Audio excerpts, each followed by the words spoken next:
Hello, family, and welcome to today's Lessons for Life. Today is January 26, 2009, and today we'll be reading from Numbers chapter 2. All right, great. Numbers chapter 2.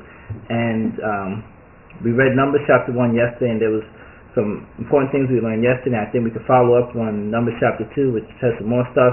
And as always, I do encourage you to read through for yourself and see what you get from it. And of course, you can email us, and we'll put it on the blog. But Numbers chapter 1, yesterday we learned what the Lord did first by really counting the males 20 and above that were able to fight, and really take inventory, as we learned yesterday. And we see in this chapter he does something what we can learn for Lessons for Life. He organizes those that he has now that's with him. So he structures them. He puts them to north, south, east, and west, and he organizes what he's working with. And I think that's something that we can definitely use for a lesson. In that when we want to accomplish something, when we want to reach a goal, the first thing we want to do is, like we learned yesterday, is take inventory, really take count of what we have, what we're starting off with, because that's the only way you'll be able to know how far you are away from your goal and what you need to, if you're moving towards your goal, you have to know where you're starting from. And then, as the Lord is doing in this chapter, structure it, organize what you're working with, organize what you're starting out with, and really put it in order so you can better handle or manage whatever you're working with to start with. So that was one thing I saw as a lesson we can learn for this chapter about organization of what we're working with and just getting things in order to help us move forward. And the second thing I was thinking about really as I was reading this chapter is just how he even structured it where the tribes still remained unique, where he separated them by their tribes and put several to the north, south, east, and west.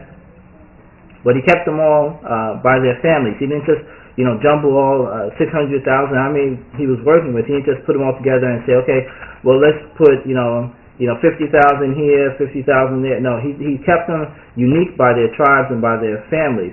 And as I was thinking about that, I was thinking about my own family, and of course you children. And as you guys get older, and as you guys expand, have your own children, and how even though you have the same parents, and even as we're reading, they still serve the same God, they still kept their uniqueness, they still kept their individuality, and I believe that is actually what would help them down the road to even be more effective together.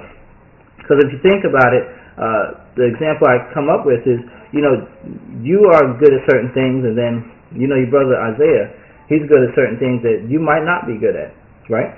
Okay. And Josiah might be good at something. Is Josiah good at something that you're not good at? Yeah, I'm sure he will. Well, when he gets older, you guys will all have your individuality and you all have your uniqueness.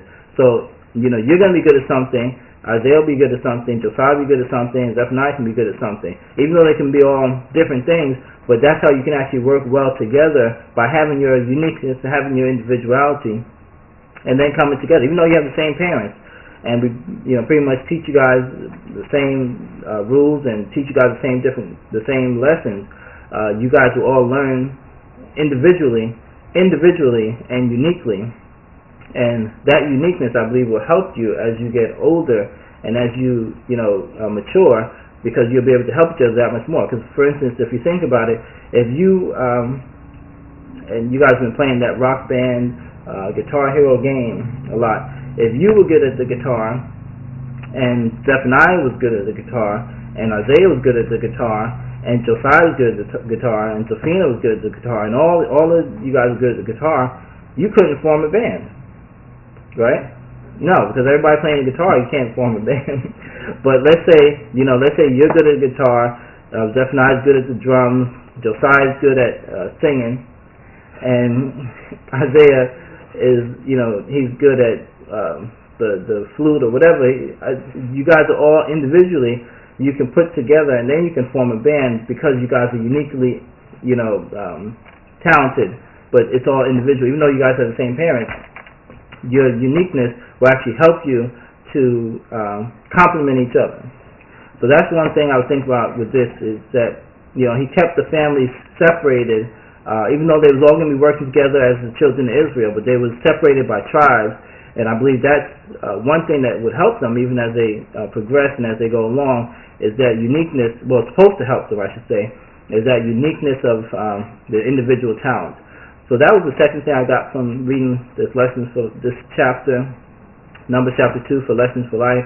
And with that, create yourself a wonderfully blessed day, and we will talk to you again tomorrow.